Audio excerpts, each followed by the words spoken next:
السلام علیکم پیارے بچوں، کیسے ہیں آپ سب؟ میرا خیال ہے آپ سب ٹھیک ہوں گے۔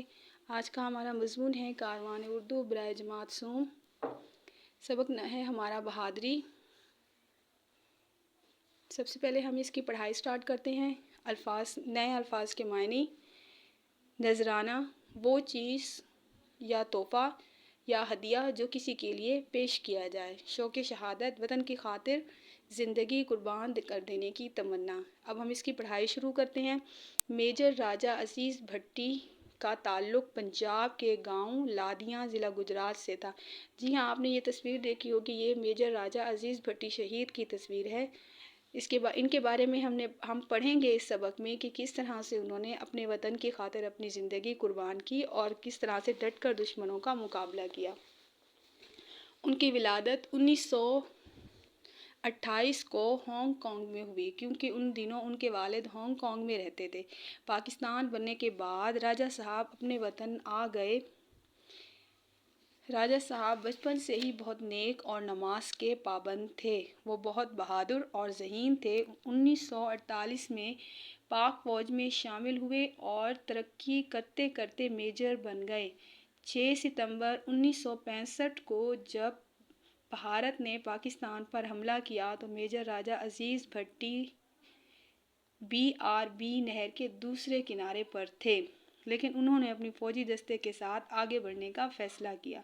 دشمن کے پاس جنگی ساز و سامان تھا، مگر میجر صاحب کے پاس ایمان کی طاقت، جذبہ جہاد اور شوق شہادت تھا، جس سے کام لے کر انہوں نے دشمن پر بھرپور حملہ کیا اور 3 دن تک ڈٹ کر مقابلہ کرتے رہے۔ انہیں بار بار آرام کرنے کے لیے کہا جاتا، مگر وہ بہادری سے دشمن کا مقابلہ کرتے رہے اور دشمن کے عزائم خاک میں ملا دیے۔ 12 ستمبر کو دشمن کے ایک گولے ان کے دائیں بائیں گر رہے تھے۔ انہوں نے جب دشمن فوج کی ٹینکوں کو نہر کی طرف بڑھتے دیکھا تو توپ خانے کو ان کی طرف گولہ باری کا حکم دیا اور بہت سے دشمنوں کو موت کی نیند سلا دیا۔ اسی دوران میں دشمن کی طرف سے بھی ایک دہکتا ہوا گولہ آیا۔ اس گولے کا نشانہ پاکستانی فوج کے سپاہی تھے، لیکن میجر راجہ عزیز بھٹی اس گولے کے سامنے سیسہ پلائی دیوار بن کر کھڑے ہو گئے اور وطن کی حفاظت کرتے ہوئے اپنی جان قربان کر دی۔ ان کی بے مثال بہادری پر حکومت نے انہیں پاکستان کا سب سے بڑا فوجی اعزاز نشان حیدر عطا کیا۔ ہم نے میجر راجہ عزیز بھٹی شہید رحمۃ اللہ علیہ کے بارے میں پڑھا۔ وہ کب پیدا ہوئے؟ 1928 کو ہانگ کانگ کے ایک گاؤں میں پیدا ہوئے۔ کس طرح سے انہوں نے دشمنوں کا مقابلہ کیا؟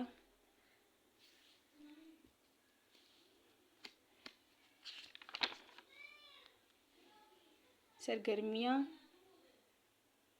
سب سے پہلے پہلا سوال نمبر 3 دیکھتے ہیں۔ مندرجہ ذیل خالی جگہیں مناسب جوابات سے پر کریں۔ یہاں پر ہم خالی جگہ پر کریں گے۔ میجر راجہ عزیز بھٹی کا تعلق پنجاب کے گاؤں ڈیش سے تھا۔ کہاں سے تھا؟ لادیاں سے تھا۔ میجر راجہ عزیز بھٹی ڈیش میں پیدا ہوئے۔ کہاں پیدا ہوئے تھے؟ جی ہاں، ہانگ کانگ میں پیدا ہوئے تھے۔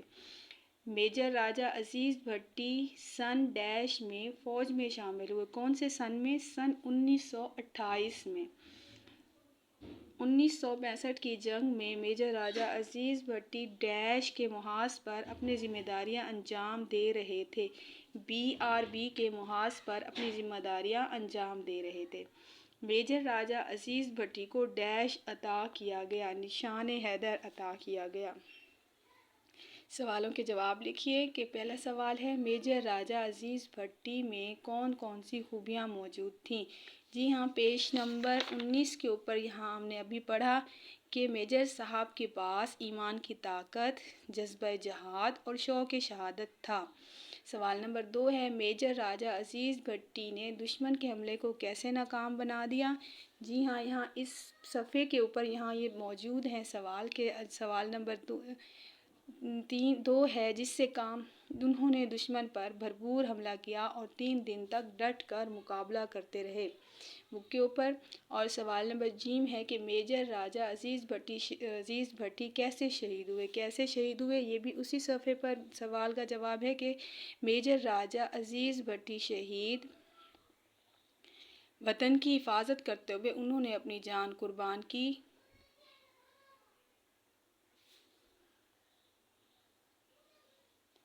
ہمیں میجر راجہ عزیز بھٹی کی بہادری سے کیا پیغام ملتا ہے؟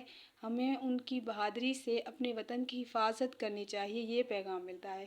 5واں سوال ہے ان حروف سے شروع ہونے والے الفاظ سبق سے تلاش کر کے لکھیں، یعنی یہ آپ کے پاس یہ پہلے حروف آئے ہوئے ہیں، الف مد آ، پے، فے، ڈال، جیم، توئیں، گاف، تے۔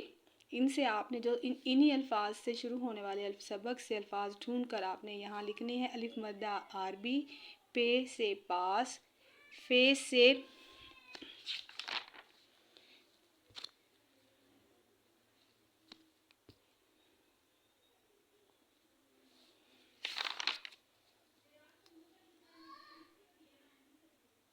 فوجی، فے سے فوجی، ڈال سے ڈٹ، جیم سے جہاد، توئیں سے طاقت، گاف سے گولے، تے سے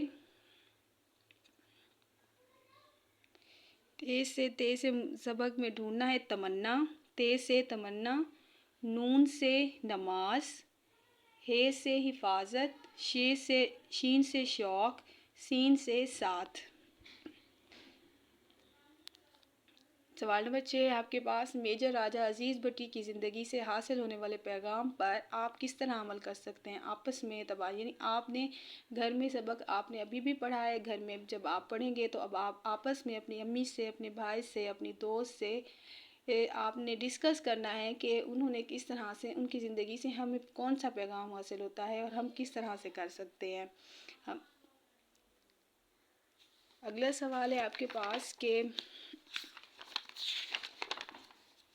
جملوں میں تذکیر و تانیث کا فرق، یعنی تذکیر کیا ہے اور تانیث کیا ہے، حصہ قواعد ہم دیکھیں گے۔ مثال کو سمجھ کر خط کشید کیے گئے الفاظ کی تانیث بنائیے اور جملوں میں مناسب تبدیلیاں کیجیے۔ یعنی ماموں اور چچا چاند دیکھ رہے تھے، یہ آپ کے جو انڈر لائن کیے ہوئے لفظ ہیں یہ کیا ہے؟ یہ آپ نے اس میں سے مذکر اور مؤنث کو الگ کرنا ہے، یعنی آپ کو بتانا ہے کہ جملہ کس نوعیت کا ہے۔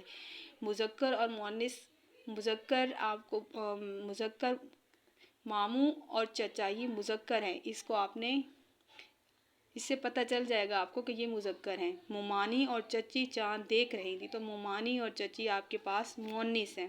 اسی طرح سے آپ نے نیچے جملے ٹھیک کر کے لکھنے ہیں کہ مرغا دوڑ رہا ہے، یعنی اس میں مرغا ہے تو یہاں ہم جب اس کی مؤنث بنائیں گے تو کیا لکھیں گے؟ مرغی دوڑ رہی ہے۔ بے، مور جنگل میں رہتا ہے، مور کی مؤنث کیا آئے گی؟ مورنی، مورنی جنگل میں رہتی ہے۔ جیم، دادا جان نے سیب کا پودا لگایا، جی ہاں دادا جان ہے تو اس کی مؤنث دادی جان، دادی جان نے سیب کا پودا لگایا۔ شیر نے ہرن کا شکار کیا، جی ہاں شیر ہے، شیر کی جگہ شیرنی آ جائے گا اور ہرن کی جگہ ہرنی آ جائے گا، مؤنث ہو جائے گی، شیرنی نے ہرنی کا شکار کیا۔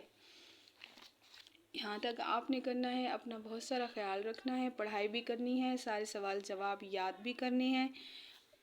اللہ حافظ۔